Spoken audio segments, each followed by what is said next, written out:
हाय, Maharashtra special dish म्हणजे आळूची वडी. कोणाला आवडत नाही ही डिश, सर्वांनाच खूप आवडते. छान वाटते ना? चला तर रेसिपी बघूयात. माझ्या बागेत मी आळूची पानं लावल्या. छोटीशी आहेत पण खूप चवदार आणि टेस्टी. अजिबात घशात चावत नाही. काय काय पानं चावतात. हे आपल्याला हळूवारपणे कट करून घ्यायचे आहेत कात्रीच्या साहाय्याने, म्हणजे ते फाटत नाहीत. आणि ते स्वच्छ करायचे आहेत. एखाद्या मोठ्या भांड्यात पाणी घेऊन त्यात बुडवून जर ही पानं स्वच्छ केली तरी छान होतात, किंवा नळाखाली स्वच्छ धुवून घ्यायचे आहेत. मसाल्याची तयारी. मोठा बाऊल एक वाटी बेसन घेतलेला आहे मी. त्यामध्ये आपल्याला मसाले घालायचे आहेत. हिरवी मिरची, लसूण आणि जिरे मी इथं दरदरे वाटून घेतल्यात. तुम्ही ह्याच्यात अद्रक, कोथिंबीर आणि धनेही घालू शकता आवडीप्रमाणे.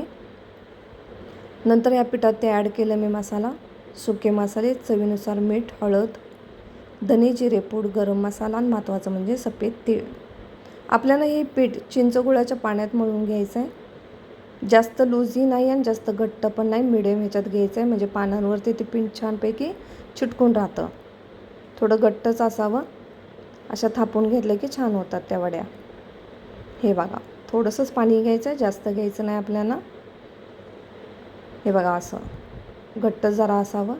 वडी करायची आहे त्यामुळे मी गरम पाणी करत ठेवलेलं. 5 मिनटात गरम होतं पानं थापसतोपर्यंत. इथे मी जाळीला तेल लावून घेतलं आहे, चाळणीला. आणि इथं पानं घ्यायचे आहेत आपल्याला. छान ते पीठ थापून घ्यायचं आहे एकसारखं. हे बघा, बोटाच्या साह्याने. घट्ट पीठ असलं की छान वड्या होतात. पातळ असलं की ते पीठ राहत नाही, पानांना निघून जातं वाफेवर.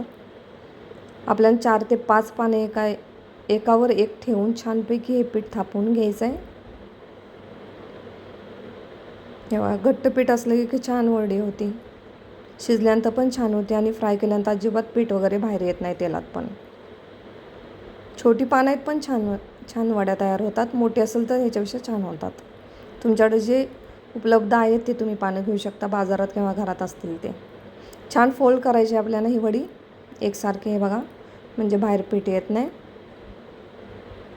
आणि त्या चाळणीत ठेवून द्यायचे आहेत. सगळ्या वड्या मी थापून घेतल्यात आणि छान अशा वाफेवर 20 मिनटं ह्या वड्या वाफायला लागले. टायमिंग छान वाफ येते. इथं शिजून तयार. छान आपल्याला सुरीने एकसारखे त्या कट करून घ्यायच्यात. किती छान दिसते बघा. हे बघा, 4-5 पानं असेल तर खूप छान होतात. आणि छान अशा तेलात मस्तपैकी खरपूस अशा भाजून घ्यायच्यात. थोडं तेल जास्त घाला म्हणजे छान खरपूस भाजले जातात.